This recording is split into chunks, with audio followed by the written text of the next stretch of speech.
Ultimate fun সব cartoon এখানেই। এক সময়ের কথা, গভীর বনরাজ্যে ছিল হরিণ রাজার শাসন।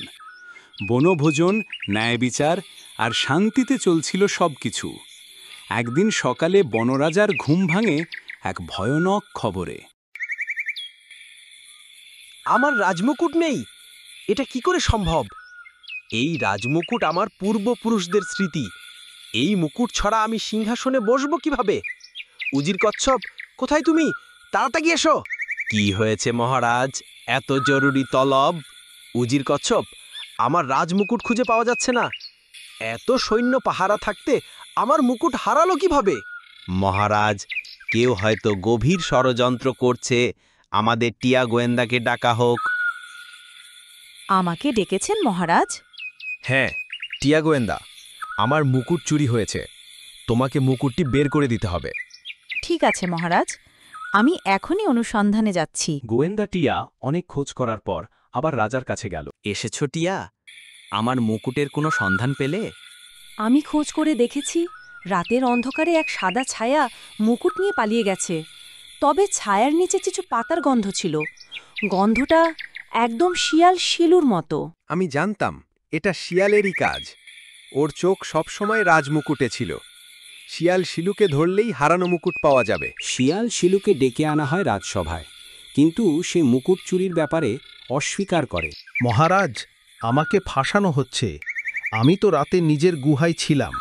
চাইলে ভোলা হাতিকে জিজ্ঞাসা করুন। হ্যাঁ, মানে আমি তো তার গুহার পাশে ঘুমোচ্ছিলাম। মনে হয় সে ওইখানেই ছিল, কিন্তু আমার ঠিক মনে নেই। গোয়েন্দা টিয়া এবার শিয়াল শিলুর গুহায় খোঁজ নিয়ে দেখল, কিন্তু কিছু পাওয়া গেল না। রাজা তাই চালাক কাকরে ডাকলেন। চালাক কাক, তুমি কি রাজার মুকুট সম্পর্কে কিছু জানো? আমি সেই রাতে গাছের ওপর বসেছিলাম। হঠাৎ দেখি কেউ একজন একটা মুকুট নিয়ে বাঁশবনের দিকে গেছে, কিন্তু সেটা শিয়াল না। তার পেছনে লেজ ছিল না, বরং গলায় ঝোলানো কিছু একটা ছিল। গলায় কিছু ঝোলানো মানে এটা তো বানর দত্তের মতো শোনাচ্ছে। বানর দত্ত, তুমি কি তাহলে? কি? আমি কিছু করিনি। আমি মানে শেষ পর্যন্ত টিয়া গোয়েন্দা ও কচ্ছপ উজির বানরের গুহায় হানা দেয়। তারা দেখে সেখানে সত্যিই রাজমুকুট রাখা। আমি শুধু একবার পড়ে দেখতে চেয়েছিলাম কেমন লাগে রাজা হওয়া, কিন্তু ফেরত দেওয়ার আগেই সবাই শোরগোল শুরু করে দিল। আমাকে ক্ষমা করে দিন রাজা। তুমি যদি চাও রাজা হতে, তার পথ মুকুট চুরি নয়, সেবা ও দায়িত্ব। বনের পশু পাখি মিলে যাকে রাজা বানাবে, সেই রাজা হবে। বানর দত্তকে শাস্তি না দিয়ে শিক্ষা দেওয়া হয়।